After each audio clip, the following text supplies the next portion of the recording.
Y hemos de decir que no tenemos datos reales que permitan hacer una afirmación fundamentada en muestras grandes de la ciudadanía. Lo que puedo decir es que tenemos evidencia de que hay un porcentaje muy elevado que tiene que ver con ansiedad y estrés, que la crisis ha aportado un clima emocional caracterizado por desencanto, por emociones más bien negativas, en el sentido de, a veces, impotencia, indignación, tristeza, y no es lo deseable, y mucho menos en el sector como Granada.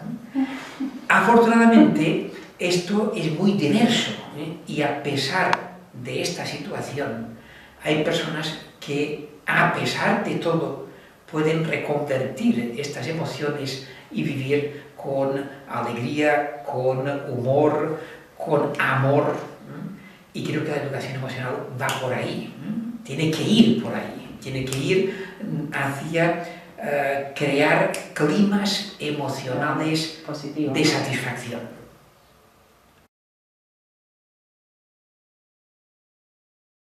Muy bien, la educación emocional es importante y necesaria por muchos aspectos. Voy a citar algunos de ellos. Unos tienen que ver con lo que acabo de citar. La prevalencia de ansiedad, estrés y depresión está alrededor del 15%. 15% de ansiedad, 15% de estrés y 15% de depresión. Con lo cual, solamente para prevenir todo esto, ya merece la pena dedicarle esfuerzos. Pero hay muchos otros motivos. Uno de ellos es la prevención de la violencia. La violencia muchas veces se activa a partir de la rabia, de la ira, del odio que no somos capaces de regular de forma apropiada, y la impulsividad deriva en violencia. Hay estudios que señalan que uno de los grandes problemas en el siglo XXI será la violencia, que la mejor forma para prevenir la violencia es precisamente a través de la regulación de la emoción y en concreto la gestión apropiada de la ira, que esto requiere trabajarlo con significación, con entrenamiento, porque es fácil de decir, pero realmente desarrollar estas competencias supone mucho más esfuerzo. El hecho es que dedicar tiempo a los centros educativos, a formar al profesorado, a programar actividades, a prevenir la violencia de cualquier tipo, esto merece el esfuerzo, dedicación, incluso presupuestos y formación del profesorado.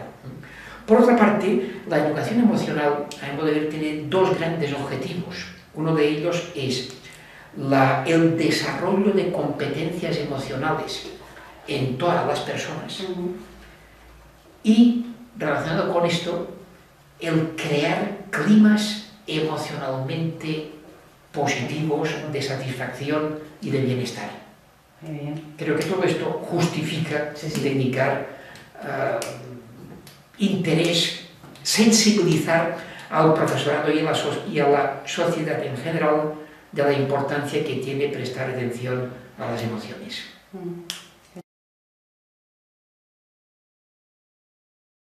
El profesorado, yo creo que tenemos una asignatura pendiente en el profesorado que es sensibilizarle sobre la importancia de lo que técnicamente se denomina el engagement.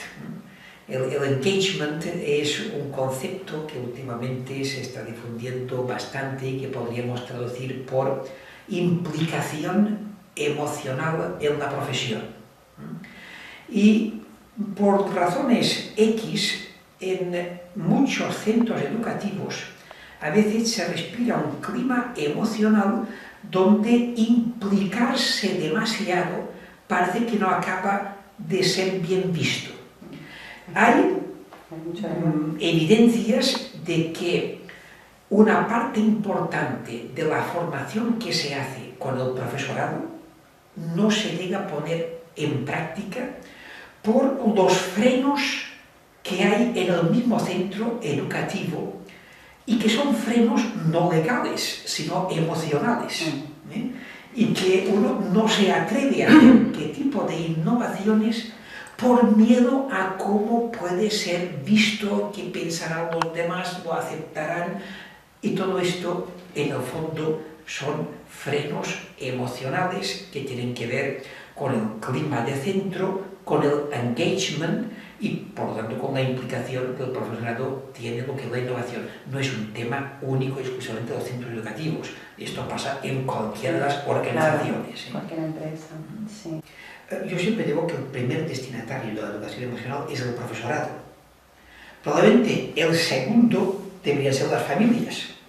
Y cuando hay profesorado y familias con competencias emocionales, estamos en mejores condiciones de formar a los estudiantes también en competencias emocionales. Para atender a un chico que lo tienes en clase con el TDAH, con el trastorno de déficit de atención con hiperactividad, y entonces que sabes que te está moviendo continuamente, es incapaz de estar sentado 10 minutos, se tiene que mover, tiene que hablar, esto es un sufrimiento por el profesor. Yo voy continuamente a clases de distintos cursos y niveles educativos y lo normal es que te encuentres siempre con alguno en la clase. Y claro, esto es una tensión que si el profesor no tiene una gran capacidad emocional, de regulación emocional, pues acabas de los nervios destrozado. Y por eso técnicas de relajación, de concentración, de respiración, de regulación emocional, esto diría que es indispensable en todo profesorado y por extensión en todas las profesiones. Esto es una competencia transversal a desarrollar en toda persona que quiera afrontar los retos de la vida cotidiana. Aquí hay que señalar lo siguiente. La LOE, que todavía tiene algunos aspectos que son vigentes, señala en el preámbulo y en el artículo 71 que la finalidad de la educación es no solamente el desarrollo cognitivo, sino el desarrollo integral de la persona y, por lo tanto, desarrollo social, moral, emocional, etc. Y dice textualmente que las administraciones públicas se preocuparán de que esto se ponga en práctica. Yo a veces pienso que afortunadamente ni el profesorado ni la sociedad se leen las leyes, porque si se las leyeran exigirían a la administración pública que esto se ponga en práctica, porque está en la ley pero no está en la práctica. ¿Y por qué no está en la práctica?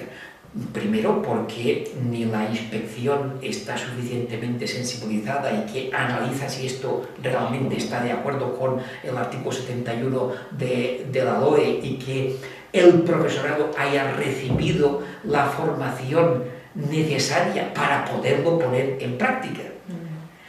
Lo cual nos lleva a la conclusión de ¿podemos ser tan ingenuos de pensar que a golpe de ley vamos a cambiar la educación? Porque ¿cuántas veces hemos cambiado las leyes? Pero la educación seguimos igual. Porque ¿cómo se cambia la educación?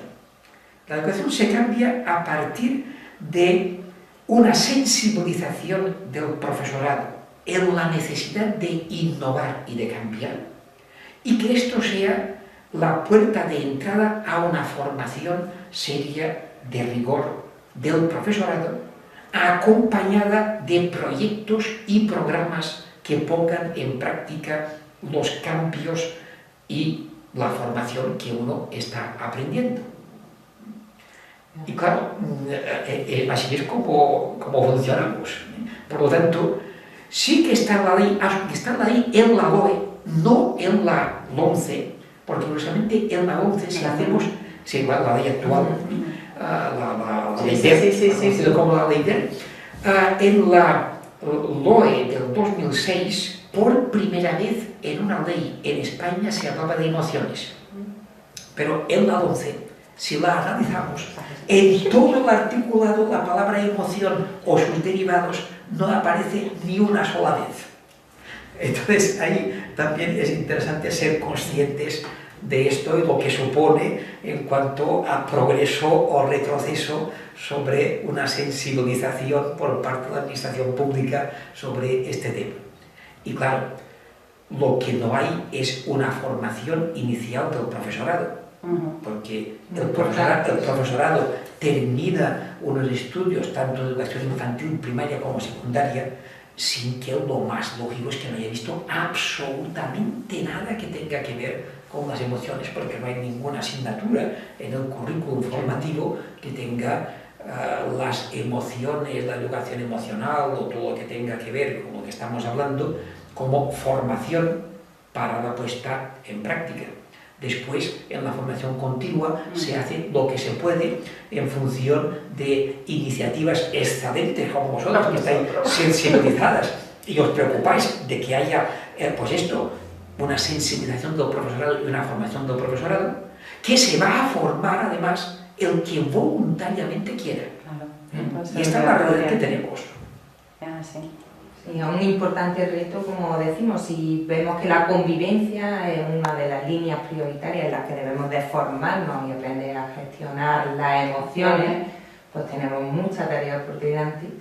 Y muchas gracias por estar aquí, por iniciar con nosotros esta jornada y aprovecharemos mucho su buen hacer y sus buenos consejos, toda su sabiduría en este tema.